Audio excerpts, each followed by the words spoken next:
in 2024, remote work is absolutely outdated, and in 2025, even more so.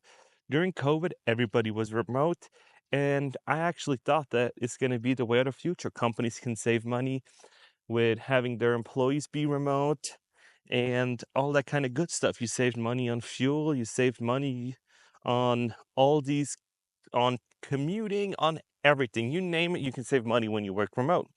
And these tech companies were saying, hey, just be remote and just work from home. And you didn't need two cars.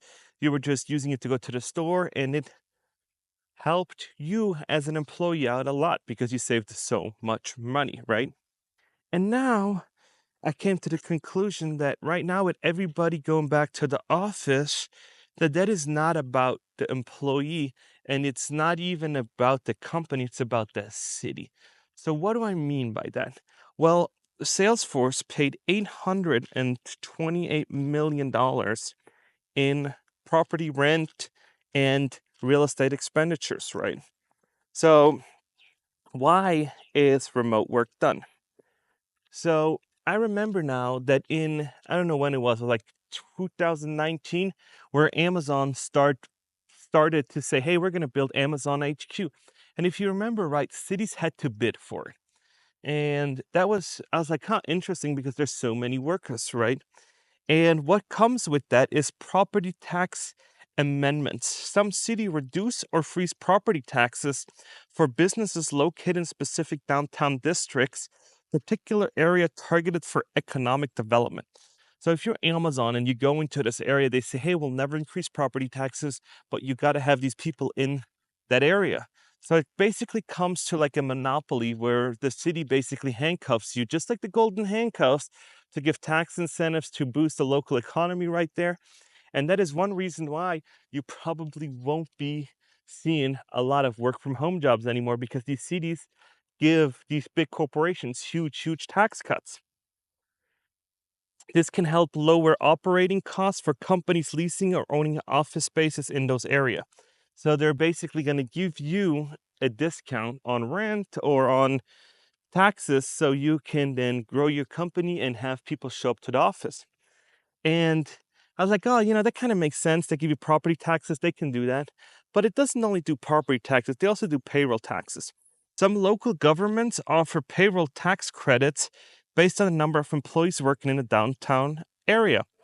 These reward these rewards companies for bringing workers into the city center, boosting local business infrastructure usage because they got to use the train, they might use the bus, and that also helps other property owners that are in downtown area, landlords, more because they might go out for lunch, they might go for a coffee next door, and that's going to give them more economical stimulus, right? So then we're at point number 3, job creation credits. Cities may provide tax credits or cash incentives based on numbers of new jobs created in downtown offices. These credits are usually tied to commitments to hire local and bringing in certain number of employees into the area. So if there's more people in that area, it brings the area up, drives more investments, and I kind of get that. And now we're looking at number 4. Point number 4. This is relocation and expansions incentives. Cities sometimes provide companies with credits or financial incentives if they relocate or expand their operations downtown. This can include grants or office space build outs, parking subsidies, or discounted rent. And I think this is what Elon Musk did when he was moving everything to Texas. I think Texas offered him such a sweet deal that he couldn't say no. And California, I know that Gavin Newsom, the Gavinator, just didn't allow him to do anything. He's like, I can't be open. I need to do manufacturing. I'm in the car business. And during COVID, he had a whole fight with him online on Twitter, or X now, about all these situations. And now I'm starting to see that all these companies need to keep these people in the city because they get so much money. And I'm looking at it and I was trying to find Salesforce or Amazon what they received in tax credits. And to your surprise, that is not in their financial statement. So you can't find out how much they've actually saved or how much the city's actually paying out in order to do that. So now let's look at business improvement districts incentives. Some downtown areas are part of business improvement districts where businesses receive tax credits for contributing to district improvements such as maintaining cleaning, safety, and public amenities, which attracts workers and visitors. And I can see that in Las Vegas downtown, they're heavily getting businesses in there. And I don't know how it works if you're a small business, because I don't think there's any grants or something out there for small businesses. It's only for these huge corporations that have like hundreds or thousands of employees. And now let's go to infrastructure development incentives. For large companies or anchor tenants, cities might offer infrastructure support, improvement transport utilities, or even contribute to the development of office buildings, parking lots, or public spaces near their office. So if you're big enough, and that's kind of getting into the area where if you're big enough, you make your own rules. So you can say, if I want to go to New Jersey or if I want to go to Florida, then you can basically tell the city, I need more parking spots, I need more of this, and I need more of that. And then the city will actually allocate those resources for you because they're going to make more. Kind of makes sense, right? So now we're looking at a real interesting point: reduce commercial property rent. Some cities have partnership with landlords to offer below market rent or subsidies to companies that choose to locate in certain downtown areas as part of broader economic efforts. Customized incentives packets for major corporations or companies that bring significant number of employees downtown. Cities sometimes offer tailor-made incentive packages that include a combination of tax credit, grants, and other financial benefits. So what does that all mean? That basically means that if you are a big enough company, you can write out uh, an ad, almost like an ad. And what you can do with that is you can then say, hey, I'm going to bring, I can now bring 800 people to your city. And if you have 800 people, that would then do all these incentives. So if you're going to bring 800 people to a city, they might pay for your rent. They might pay for you to move. And when you're a remote worker, you're basically just a pawn. You were just a pawn in the whole scheme of things. And I always thought, hey, instead of getting all these tax credit, you can reduce your liability by $800 million of these office expenses and have it be way less, right? Instead of having the 800 million that you got to pay for Salesforce, if they reduce that, they can make $800 million more and don't have to spend that. So, common conclusion now, probably pretty safe that they're making more than $800 million in subsidies and other incentives, or it wouldn't be worth it, right? So if you're looking at it, they need to make up for that 800 million somehow. So they need to get tax incentives or something else, because then they would just say, hey, we're remote, let's just move everything to a remote area, and we do not need to spend $829 million. So when you are spending 829 or $828 million, you need to know that you're getting more out of it than you put into it. That's a common way of doing business, right? And these businesses aren't no dummies. So when I'm looking at all that stuff, I'm like, this remote work stuff was always just a temporary COVID thing, and it was never going to last. I wish it did, because I think it eases a bunch of pain from people that have to commute, drive, and spend hours in traffic. And they would get all that time back, and it would increase employee happiness. But then on the flip side, they would just outsource it, right? They would just say, hey, let's go to India, let's go to Pakistan, let's go to any place in the world that you could think about it, Philippines or somewhere else, and just say, hey, we're just going to outsource everything. But then the government also has subsidies, right? So all of a sudden you're looking at these subsidies and you're looking at everything, and it's starting to make sense that you got to go back to the office. And I really hope you didn't move. And in my last video where I said all these red dots were people that bought places in different parts of the country because they're like, hey, I'm making this much. I did that for 10 years. Now I'm going to go back and I'm going to buy another spot in a cheaper area.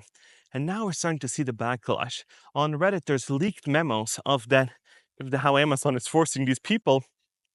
And it's funny because Amazon, Amazon, they track everything.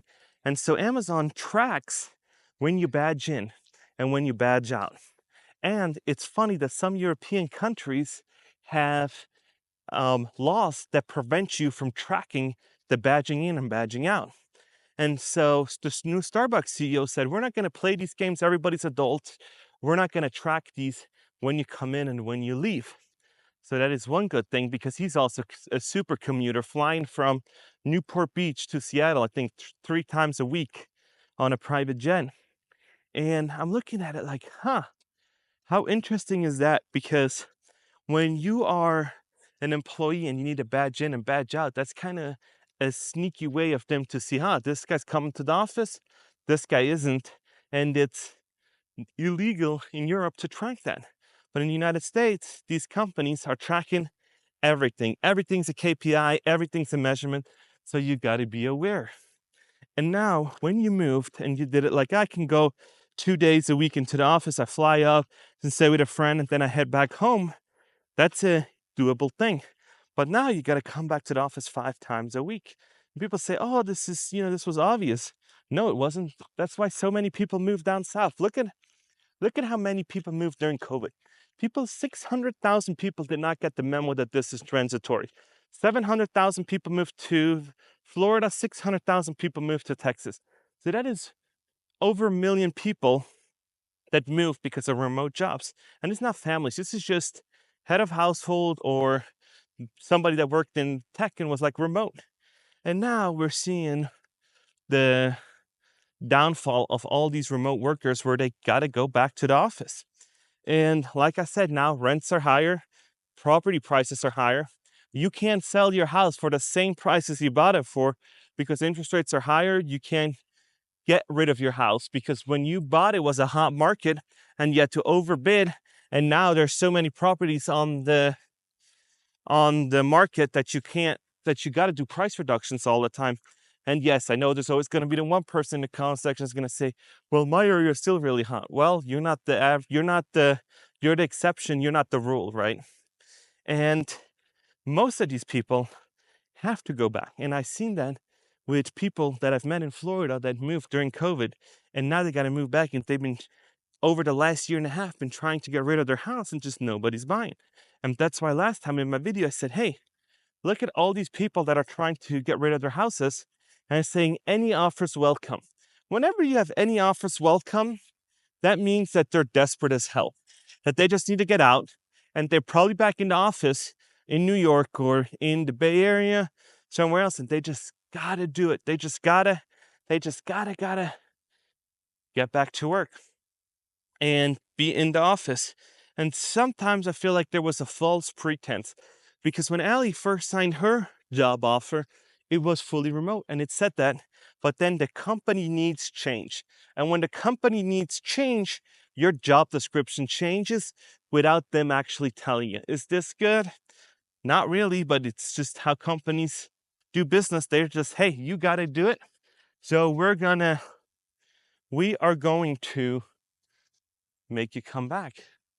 So not happy about it. And that's just the name of the game. Few other things to mention about this all being done. I'd be very, very hesitant to apply for these remote jobs now, because it might just be a time till they're actually going to call you back. They might say it's remote now, and then in 6-7 months, they say, just kidding.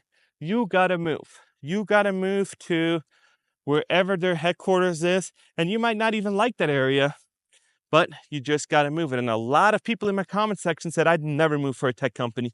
Well, it's either that or be unemployed. What do you want? And I'm asking you, would you rather be employed and move, or be like, nah, I'm done and I'm going to quit? Because quitting and then trying to find a new job is the way what they wanted you to do in the first place. So they wanted you to quit in the first place, because then they don't have to pay you severance. They don't have to pay you any compensation because you quit. So it's not that simple to just say, I'm done. Because if you have the financial capabilities, go ahead and quit. But most people don't. Most people just can't go without it. Because on these coaching calls that Ali has, that I'm also part of in Career Catalyst, There's people that say, oh, my unemployment ran out and I just can't find a job. That means that you're in trouble. And once that happens, unemployment runs out and you don't have any more money and you can't find another job because you've been searching for 8, 9 months, you're gonna have problems. You're gonna move in with your family or you're gonna become homeless if you can't pull it around. So before it even gets there, you need to make sure that your area can support that job that you're gonna be letting go. And sometimes that's easier said than done. So, gonna be interesting. Gonna be interesting to see what's happening because the Fed now did a little interest rate cut. And once that happens, I know it's gonna take about 6 months to kind of see that investments are gonna come back out of the CDs. Investors are gonna be like, let's kind of start putting our sensors out there again to see what's out there. So maybe we can spark some investments and get some startup fundings and do all these kind of other things. But it's going to take time. And 6 months is a long time, especially if you're looking for a job yesterday. And a lot of people in the comment sections are in that particular spot where they're saying, I need a job yesterday. So, yeah.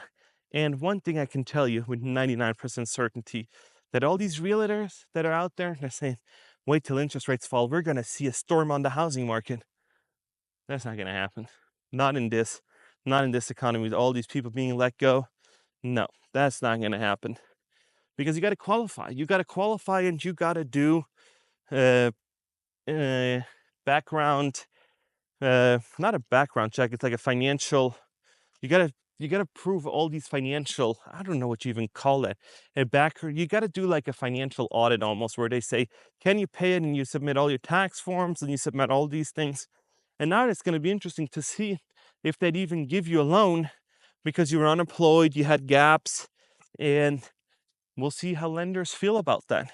And depending on what kind of program they got, they might not give you a loan. And depending on how good your credit is, because you got all these high interest car loans now, you got a car that you can't pay for because it's 22% interest and you pay 10,000 over asking price because why wouldn't you?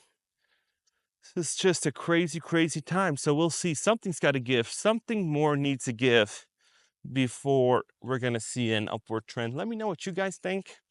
Like and subscribe if you like this content. And let me know if you agree with any of this, because you might be like, hey, you didn't think about this. Shoot me an email, connect with me on LinkedIn. I appreciate you guys. You guys are amazing. And let me know what you guys think.